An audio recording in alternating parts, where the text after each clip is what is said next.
Hello welcome friends, मेरा नाम है अभिषेक शर्मा और मैं हूं आपका ऑनलाइन ट्यूटर। टैली के इस लेसन में लेसन नंबर जो 7 है उसमें मैं आपको बताऊंगा कि आप किस तरीके से सेल्स का वाउचर एंट्री कर सकते हैं। मतलब सेल्स की बिल की एंट्री आप किस तरीके से करेंगे अपने टैली सॉफ्टवेयर में। तो चलिए स्टार्ट करते हैं ज़्यादा समय ना लेते हुए। सबसे पहले हमें करना क्या होगा, हमें करना होगा अकाउंट इन्फॉर्मेशन पे क्लिक। सॉरी, कौन सा बटन मैं दबा रहा हूँ। अकाउंट इन्फॉर्मेशन पे क्लिक, उसके बाद लेजर पे जाना है। लेजर पे हमें क्रिएट करना है। क्या क्रिएट करना है, पहला तो लेजर होगा हमारा परचेज का, परचेज अकाउंट।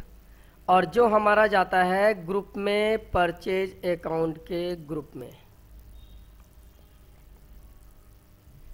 और उसके बाद एंटर एंटर प्रेस करना है। बाकी डिटेल आप फीड कर सकते हैं, लेकिन मैं फिल नहीं कर रहा हूँ।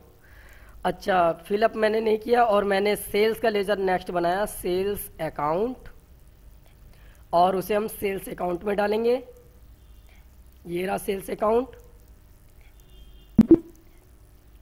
उसके बाद बैक करेंगे, बैक करेंगे, बैक करेंगे और इन्वेंट्री इन्फॉर्मेशन पे आएंगे। उसके बाद हमें इन्वेंट्री इन्फॉर्मेशन पे जाना है, स्टॉक ग्रुप्स बनाने हैं। स्टॉक ग्रुप में क्रिएट पे जाना है और यहाँ पे हमने लिख दिया बीपीएल। और उसके बाद बैक जाना है, फिर यूनिट ऑफ मेजर पे जाना है। यूनिट्स ऑफ मेजर में हमने लिखा पीस, फुल फॉर्म यहाँ डाल देंगे। उसके बाद बैक जाना है, बैक जाना है, स्टॉक आइटम्स पे जाना है, एंटर क्रिएट, और यहाँ पे हम लिखेंगे टीवी। कितने इंच की टीवी, 42 इंच की टीवी जो है बीपीएल कंपनी की, पीसेज में जाएगा। उसके बाद हमने यहाँ पे लिख दिया डीवीडी, बीपीएल कंपनी की, पीसेज में जाएगा। फिर बैक, बैक, और चेकआउट करना है तो आप देख भी सकते हैं डिस्प्ले डीवीडी टीवी। अब टीवी पे एंटर करते हैं तो देखिए बीपीएल भी यहाँ पे टीवी आ रहा है, यहाँ पे बीपीएल आ रहा है, यहाँ पे पीस आ रहा है। इसका मतलब हमने तीनों चीज़ क्रिएट कर लिया है। अब हम अकाउंटिंग वाउचर पे जाएंगे, एंटर करेंगे और F9 का भी की प्रेस कर सकते हैं आप, और परचेज के बटन पे क्लिक भी कर सकते हैं। उसके बाद परचेज का ये इनवॉइस आ जाएगा। सप्लायर इनवॉइस नंबर यहाँ पे डालना है। जो हमें बिल मिलता है जब हम कोई सामान परचेज करते हैं तो वो बिल नंबर हमें यहाँ पे डालना है। सपोजेड हमने बिल नंबर डाल दिया 401/401। पार्टी में हमने कैश सेलेक्ट कर लिया, मतलब हमें कैश परचेज करना है। कैश परचेज के बाद स्पेस दबाएंगे, डीवीडी और टीवी का ऑप्शन आ गया। हमने टीवी सपोजेड खरीदा है 5, और एक टीवी का प्राइस है 38,000। टोटल प्राइस यहाँ पे आ जाएगा। फिर एंटर करना है, स्पेस का बटन प्रेस करना है कीबोर्ड से। उसके बाद डीवीडी का सिलेक्शन करना है, एंटर प्रेस करना है। उसके बाद जितना पीस आपने इसे परचेज किया वो पीस, उसके बाद जितने रुपए का आपने परचेज किया वो यहाँ पे अमाउंट 8500 रुपये, और enter enter enter enter enter. और यहाँ पे नरेशन में हमने डाल दिया purchase BPL products on cash with rupees, कितने रुपए का आपने परचेज किया वो यहाँ पे डाल देंगे 275,000.00, ये भी डाल सकते हैं, स्लैश ये हाइपन, एंटर। ये तो हो गया हमारा परचेज टीवी और डीवीडी। 5 टीवी और 10 डीवीडी ये हमने परचेज कर लिया। अब हमें सेल करना है। सेल्स के लिए ये रहा, और F8 का बटन है। सपोज डेट हमने सेल किया तो सेल का बिल नंबर हमने काट के दिया 805 नंबर। पार्टी में हमने कैश सेल किया। यहाँ पे डिस्पैच होता है जिस दिन पैकिंग हो जाती है, ऑर्डर होता है जिस दिन ऑर्डर आता है, और बायर की डिटेल यहाँ फिलअप कर सकते हैं। बाकी आप सारी चीज़ें मैंने इसे ऐसे ही छोड़ दिया, आप इसे बस लिखना होता है इसलिए आप लिख सकते हैं। अब यहाँ पे जाएंगे डीवीडी टीवी। सपोज डेट मैंने टीवी 5 पीस में से 2 पीस सेल कर दिया। जो एक टीवी है वो कितने रुपए का आपने सेल किया, तो यहाँ पे एंटर करेंगे। अब हमने वहाँ पे कितने का सेल किया था एक बार मैं देख लेता हूँ, मैं थोड़ा भूल गया हूँ। तो देखने के लिए अपनी एंट्री, जो पुरानी एंट्री है, आप डिस्प्ले पे जाएंगे, डे बुक पे जाएंगे और परचेज पे जाके एंटर करेंगे। हमने 38,000 रुपये की एक टीवी परचेज किया है, और पर पीस के हिसाब से, और डीवीडी हमने पर पीस 8500 रुपये। मतलब हमें यहाँ पे अब सेल करना है तो जो भी हमारे प्रोडक्ट पे जो प्रिंट होगा उसी के अकॉर्डिंग हम सेल करेंगे। लेकिन मैं यहाँ पे सपोज डैट सारा चीज़ डाल रहा हूँ, तो मैंने इसलिए यहाँ पे हमने प्राइस देखा। अब मैंने डीवीडी और टीवी, तो मैंने 2 पीस टीवी परचेज किया, 38,000 आ रहा है, सॉरी सेल किया, F8 दबाना था, सॉरी इसमें जाके F8 प्रेस करिए। मैं यहाँ पे इसलिए प्रेस कर रहा हूँ क्योंकि मैं अगर F8 दबाऊंगा तो आपको दिखाई नहीं देगा, तो इसलिए मैं माउस का यूज कर रहा हूँ ताकि आपको पता चल जाए, और बाकी आप F8 भी प्रेस कर सकते हैं। अब उसके बाद मैंने बिल नंबर डाल दिया, कैश सेल। अब टीवी हमने 42,000 सॉरी 2 पीस हमने सेल किया, 42,000 रुपीज़ का एक पीस है, तो टोटल प्राइस यहाँ पे 84,000 यहाँ पे आ गया। अब उसके बाद मैंने डीवीडी जो मैंने 10 पीस परचेज किया था 8500 रुपये की, तो मैंने उसे सपोज डेट 4 पीस सेल कर दिया है, और मैंने 12,000 का सेल किया सपोज डेट, और उसके बाद यहाँ पे टोटल प्राइस आ गया। अब यहाँ पे मैंने कैश सेल किया, तो नरेशन मैंने डालूंगा, मैंने नरेशन डाला सेल्स ऑन, या तो मैं वैसे भी लिख सकता हूँ sales BPL products with cash, sorry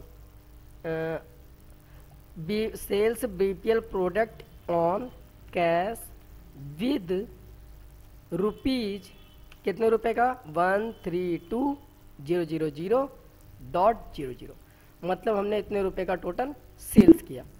अब हमने परचेज के बाद सेल कर लिया, सेल भी हमने कर लिया और परचेज भी कर लिया। लेकिन अगर हमें ये देखना हो कि हमने अब अभी तक कितने बिल्स यहाँ पे इसके अंदर एंट्री कर दिया है, तो उस बिल्स की एंट्री को चेकआउट करने के लिए मैं दोबारा उसी जगह जाता हूँ।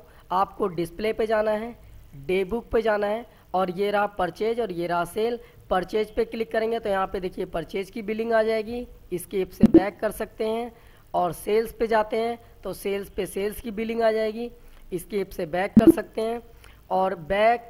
और अगर आपको देखना है कि कितना प्रोडक्ट हमारे पास बचा हुआ है जो सेल करने के बाद, जो मैंने परचेज किया था उसके बाद जब मैंने सेल किया, तो कितना प्रोडक्ट आपके पास स्टॉक में बचा है, स्टॉक देखने के लिए स्टॉक समरी पे जाते हैं, एंटर प्रेस करते हैं, फिर BPL आ रहा है, फिर एंटर प्रेस करा, अब डीवीडी और टीवी आ रहा है। अगर आपको टीवी के बारे में जानकारी चाहिए तो टीवी पे एंटर करिए। अब देखिए इनवर्ड होता है, जितना भी प्रोडक्ट आप परचेज करेंगे वो यहाँ पे आ जाएगा। टोटल आपने 5 पीस परचेज किया है अभी तक, इतने रुपए का।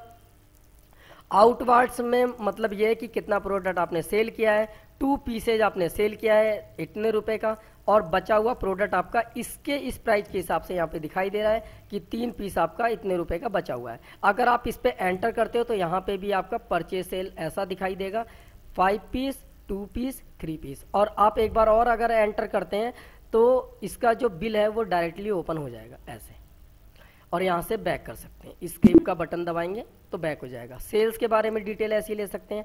तो इससे आपको पता चल गया कि आपने टीवी 5 पीस परचेज किया था और 2 पीस सेल किया और 3 पीस स्टॉक में बचा हुआ है आपके पास। अच्छा, इसी तरह अगर आपको डीवीडी को चेक करना है तो एंटर करेंगे। आपने 10 पीस अभी तक परचेज किया है, 4 पीस अभी तक सेल किया है, 6 पीस बचे हुए हैं। इसका प्राइस ये था, इसी के प्राइस के अकॉर्डिंग आप पे 51,000 रुपये का अभी सामान प्रोडक्ट जो है वो बचा हुआ है, और आपने प्रोडक्ट इतने रुपए का सेल किया है। तो आज जो मैंने आपको बताया वो मैंने सेल्स की एंट्री बताया, लेकिन सेल्स की एंट्री खाली आप अगर डायरेक्टली करते तो आपको स्टॉक समरी में कोई चीज़ नहीं दिखाई देता और वो प्रोडक्ट माइनस में हो जाता है। इसलिए सेल्स करने के लिए जाहिर सी बात है हमारे पास प्रोडक्ट होना ज़रूरी है, इसीलिए मैंने पहले प्रोडक्ट को परचेज किया उसके बाद सेल किया। अच्छा, अब दूसरी चीज़, जब मान लीजिए यहाँ पे लिखा है अकाउंट इन्फॉर्मेशन, तो अगर मैं अकाउंट पे आता हूँ तो देखिए ए जो है वो रेड कलर में आ रहा है, और ऐसी में इन्वेंट्री पे आता हूँ तो आई भी रेड कलर का आ रहा है। ऐसी में यहाँ पे आता हूँ तो अकाउंटिंग वाउचर का वी रेड कलर का है। ऐसी में नीचे डाउन आता हूँ तो यहाँ पे देखिए टी रेड कलर का है, और ऐसी हर पे एक एक जो लेटर है, जो कैरेक्टर है वो रेड कलर का शो कर रहा है। इसका मतलब ये होता है ये शॉर्टकट के लिए यूज करते हैं। सपोज दैट मुझे अकाउंट इन्फॉर्मेशन पे जाना है तो मैं अगर ए प्रेस कर देता हूँ तो अकाउंट, और ऐसी लेजर के लिए एल, और उसके बाद क्रिएट के लिए सी, तो देखो लेजर पे हम क्रिएशन पे पहुंच गए। अब मुझे पता है कि ALC दबाना है, मतलब ALC दबाएंगे तो लेजर क्रिएशन है।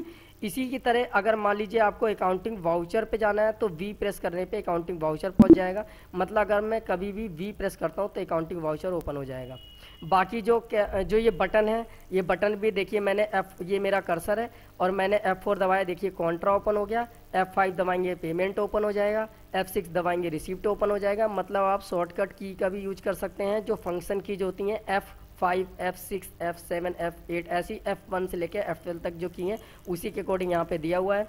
और बाकी आप यहाँ से शॉर्टकट भी चला सकते हैं और चाहें तो माउस का भी यूज कर सकते हैं। लेकिन अगर एक प्रोफेशनल की तरीके से देखा जाए तो जो प्रोफेशनल जो अकाउंटेंट होते हैं, जो टैली पे वर्क करते हैं, वो माउस का यूज नहीं करते हैं।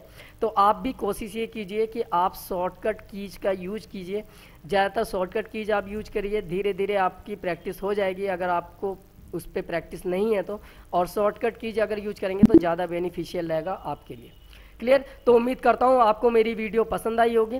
वीडियो को लाइक और शेयर करना ना भूलें और पेज को मेरे प्लीज़ अगर आपने अभी तक सब्सक्राइब नहीं किया है तो सब्सक्राइब जरूर कर लीजिएगा। और मिलते हैं आपसे न्यू वीडियो के साथ, तब तक के लिए बाय बाय, टेक केयर।